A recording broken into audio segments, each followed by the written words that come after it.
Good afternoon. It's Tuesday, 16th of March. It's a slightly windy, bright day. It's almost a year after lockdown, and this morning I had my first jab of the vaccination, which I have to say was painless. But you don't need to know that really necessarily. What you hear is for me to see me unbox things, and yes, I have things to unbox. So, starting from the top, I have this little package. This is a paperback book. So let's just snip this open if I can find. Yeah, it's going to just be snip across there.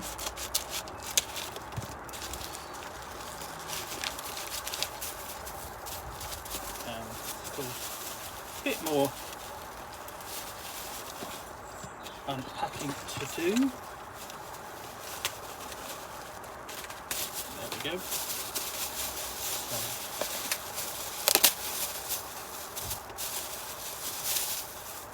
Remove the stiffeners and a slightly battered copy of Dragon Warriors Book 1. Okay. Describes itself as the ultimate role-playing game. Dragon Warriors is the key to a magic world, a land of cobwebbed forests and haunted castles, a land where dire monsters lurk in the shadows of night, where hobgoblins shriek across the bleak and misty moors, where wizards and armoured warriors roam dank dungeons in their quest for gold and glory. The realm of your imagination. This is the world of Dragon Warriors, a unique role-playing game in which you and your friends became the mighty heroes of fantasy. This first book gives you the essentials for combat, a complete armoury, and a bestiary of bloodthirsty opponents. You choose the type of warrior you want to be: an armour-clad knight, a muscle-bound barbarian, a tough dwarf, or a crafty elf. Take up your sword, your war axe, or your bow. Within 10 minutes you'll be battling your first deadly foe in a perilous adventure. Life and death are only a dice roll away. Dragon Warriors, and there's 3 books listed on the back. Dragon Warriors, Book 1, Book 2, The Way of Wizardry, and Book 3, The Elven Crystals. So this was published in, let me see, it was 1984, I believe. This is 1985. Sorry. It is written by Dave Morris, who people will recognise from back in the day. He edited the Rune Rights column in White Dwarf, but he also wrote a number of solo adventure books, and also this series, which actually runs to a total of 6 books. And I really want to plan to get these books and explore them one by one as they came out. And this really is sort of like in the early 80s. What you had was an interest in role playing in British publishing that came about because fighting fantasy was very popular. So other publishers were looking for other titles to bring out, not just so they would basically primarily solo adventures, and then they were looking for other things which could be published in the same format. So this includes Dragon Warriors, also Maelstrom, as well as another similar book that came out at the same time. Now this is published by Corgi, whereas Maelstrom and Fighting Fantasy and so on were published by basically Penguin and basically Puffin. So this is quite a simple role-playing game. You do need all the dice, but it's really nicely illustrated. This is, just turn to that. It's really basically a nice little piece of pen and ink, and this gives you an idea essentially of how people are role playing in here. What I'm going to get the idea of. Okay, yeah. What you're doing is you're sat around the table, there's the game master, there are his players, and this is what they're imagining, what's going on in their head.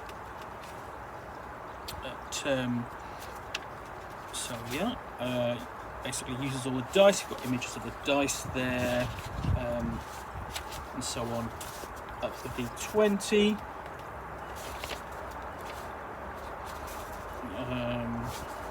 And so basically, it's illustrated by Leo Hartis and Bob Harvey, and these are really nice illustrations. These are, they're clean, simple, direct. They there's a sense of excitement to them.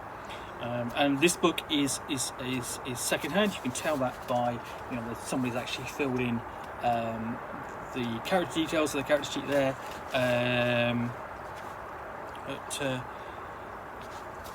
So yeah, that's basically you're choosing going through basically the process of character sheet, character design. You've got 4 professions: knight, barbarian, sorcerer, and mystic.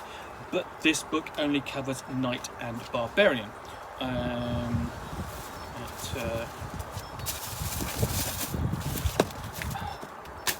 So yeah, nice and simple. Going through the steps. And essentially with strength, reflexes, intelligence, sidekick talent, and basically looks all rolled on 3d6. Basic attack is 14 and so on. And really, what you're looking at something that is with the 3d6 range. You can look at that's similarity for Dungeons and Dragons, but again something similar in terms of its design. Indication of there we go, weapons. So it's very much sort of like a traditional role-playing game in that sense. And then one of the things that you will find in these books is examples of play. So here we have an example of play, and this is Balin, a third-rank knight. There's a sense of determination and humour to him. Basically, you just see the size of his chin. That I don't know. There's it's not necessarily a clean-cut hero. There's certain sense of humour to it. And then you can go up in ranks, so you gain stat bonuses to the attack and defense values and so on and more. And also covered in here is sort of like the progression of and sort of how to create mystics, but really the full mystics and sorcerers, and the full rules for their creation is in the second book, which is the Way of Wizardry. We go on to actual playing, so we're discussing things like you're going into a dungeon, illumination, encounters in the world. Again, pleasingly illustrated. There's a bit of humour there. In the adventures and getting across the idea of the action and the peril. So basically just it's little simple pieces. I mean, I'm not saying they don't take effort to draw, but what they impart is the danger and the tension of exploring a dungeon. So they're covering things like locked door, armor, weapons, climbing, so we come on to, most role-playing games are basically here's how far you fall, here's how much damage you take. Dragon Warriors illustrates it. So just this table, and it's not a case of there's a height, you fall that way, and there's someone falling.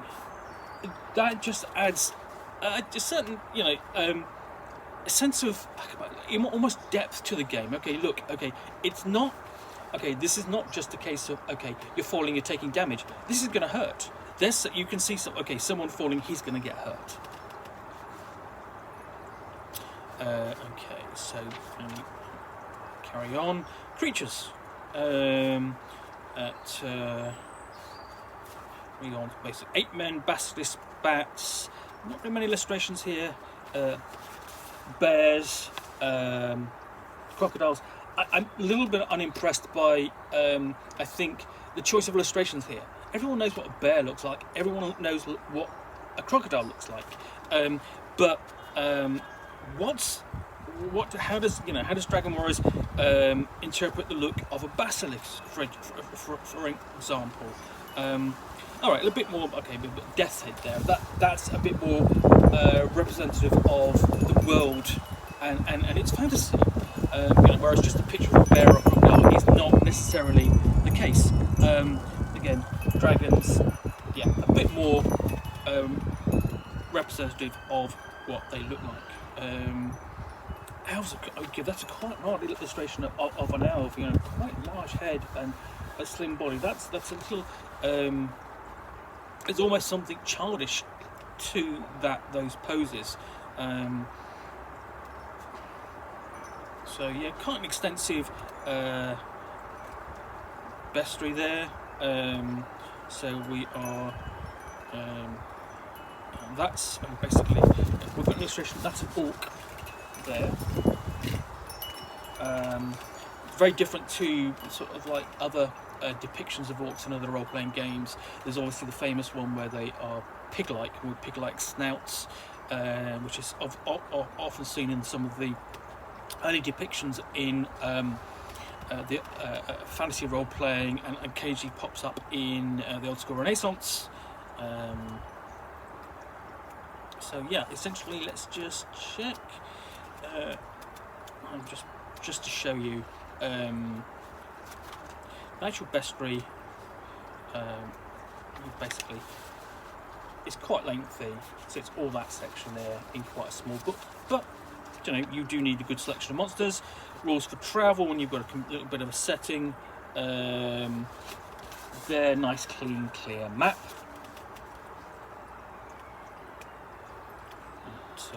Encounter tables, fellow adventurers, okay, campaign setting,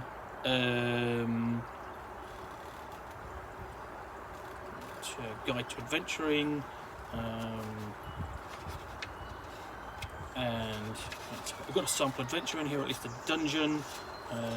King Under the Forest, a simple underworld scenario to introduce beginners to the game. Essentially, overview of the adventures. The characters meet for the first time in a small village called Axbridge. The local priest, Bretwold, enlists their company in adventure. He claims to know the location of the tomb of Valandar, once king of this land. The characters must venture into Fenring Forest to reach the tomb where Valandar and his treasures lie. So yeah, it's short and it's simple. You know, you've got no more than you've got 20 rooms there. You probably get a couple of sessions or so out of that. Playing this, and let's go through, and there's basically advice on running it, notes for the GM, illustrations of various locations, like that.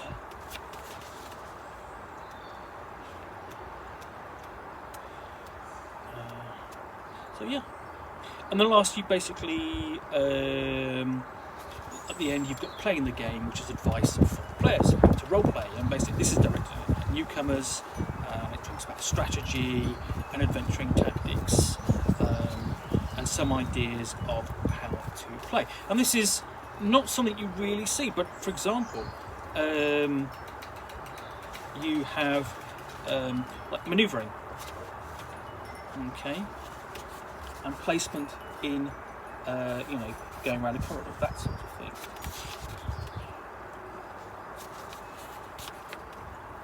And that's quite nice because, you know, you're not always given that advice on how to play the game, how to explore a dungeon, and so on.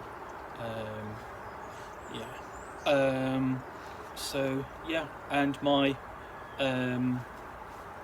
my copy is basically definitely secondhand. Somebody's definitely writing in this, and I know they know who they are because I've got their address at the beginning. It's that secondhand. So yeah, you've got advice in here on how to play, different situations like that, which I think is good because, you know, if you when you start playing, you have some idea. Okay, I'm going to get an dungeon. I'm going to have adventures and so on, face dangers. But it's tactical, and you don't know the tactics because you're not the character. These are things your character might know or might be taught by other adventurers. So anyway, that is Dragon Warriors, Book 1, Dragon Warriors, by Dave Morris. He also writes the second book, Way of Wizardry. Oliver Johnson does the Elven Crystals, which is basically 3 adventure scenarios. I will look at those at some point in the future. But this is an example of basically mid-80s British role-playing game, much lauded, and I look forward to reading it in depth in future. Anyway, thank you for watching another unboxing in the Nook. If you've enjoyed this, please click the like button. If you've got any feedback, comments, then I do take the time to read them. And of course, if you want to see more of these, then please do subscribe. Until next time, I hope you have some fun unboxing your own deliveries. But I will be back with more parcels. Bye for now.